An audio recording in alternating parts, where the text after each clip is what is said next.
First off, if you like what you hear and you're a techie and you're looking to do something interesting, we're hiring a sysadmin. So if you like what you hear, come see me afterwards. School 2.0 is the idea of creating the schools that we need, right? What are the schools we need today? Because the fact of the matter is that if you took people into a school today, they would look a lot like it did 100 years ago. That's a problem. Here are my biases right off the bat, because I think it's important to admit them. One, School 2.0 is progressive education with 21st century tools. Schools have been doing this the right way for a long time, just not many of them.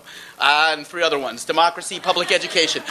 So we need to stop. We need to remember that we have to stop thinking that schools need to be just like business. We need to stop thinking that we can measure everything a kid does by a test. And we need to stop blaming teachers and stop blaming schools.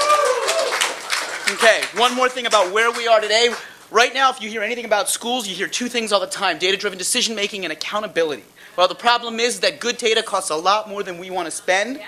Good data is the work the kids do every single day. It's not the answers they get on a test, and it certainly is, and nothing will ever hold me more accountable as an educator than I hold myself responsible for the kids in my charge. This is the question I have for schools. How is it that we have so many passionate, dedicated educators and so many really failing schools? And the problem is, you put a good person in a bad system, the system wins too often, so we need to change the system. This is the coolest place in the world. This is the MIT Media Lab. They get it right.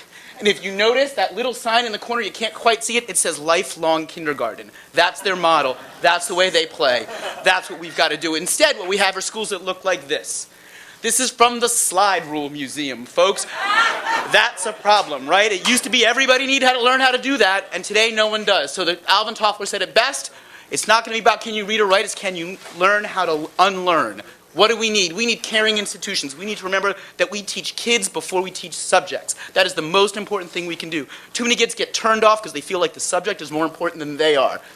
Wow, I'm 15 seconds ahead. There we go. Student-centered learning. We need to understand it's not about the teacher in the front of the room. The teacher is important. There's no question about that. But it's about what the kids can do. It's about what they can make. It's about creating a 21st century citizen. That was the bias I forgot, by the way. It's not about a workforce. It's about a citizenry. And they're very, very different. We need to make schools that are inquiry-driven. We need to ask questions together as a community, right? We know how we learn best as adults. It's when we've got something to figure out, not when somebody tells us what they want us to know. Why are our schools that way in too many places? It's got to matter. That project that he's working on, this is Lonnie Mercado. This is a project, our kids built a flow process biodiesel generator. We're patenting it, and we're sharing the plans with a village in Guatemala, a school in Guatemala and a school in Ecuador. They're taking their villages off the grids. Kids doing it because it matters. What happens if school is real life, not preparation for real life? And it's got to be metacognitive. We've got to get kids to ask questions about the way they think and learn, because they do it differently.